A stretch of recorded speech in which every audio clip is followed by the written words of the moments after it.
maintenant concernant votre logement. Lille est la deuxième ville à préparer à adopter l'encadrement des loyers. Cela fait 1 an et demi que le dispositif est en vigueur dans la capitale. Alors, quel bilan?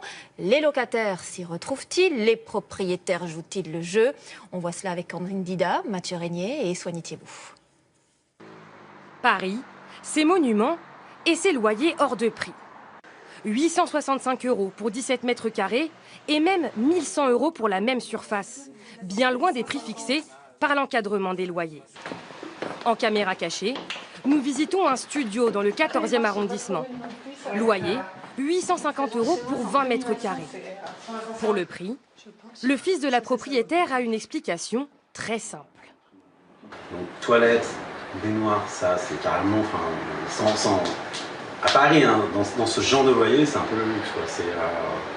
Nous en choisissons un autre.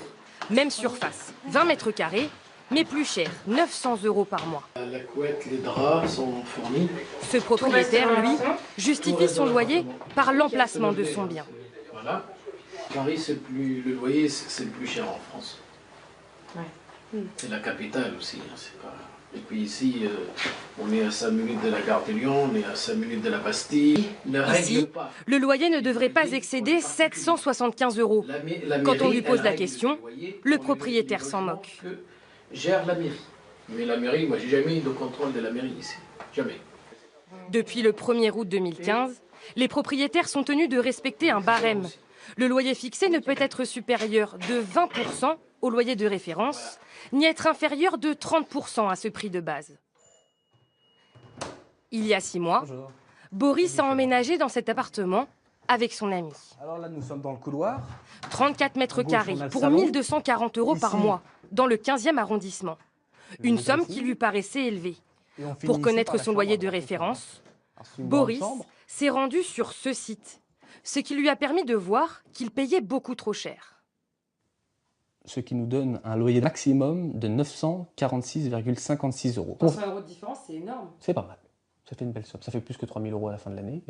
Sur 3 ans, ça fait 9 000 et quelques, presque 10 000 €. C'est pas rien. Une solution pour contester un loyer trop élevé, se rendre en commission de conciliation. Une instance composée de locataires et de bailleurs. Donner des avis, c'est justement d'essayer de faire en sorte que les parties n'aillent pas devant le tribunal. En France, un locataire sur 5 consacre 40 % de ses revenus à son loyer. Et toujours sur cette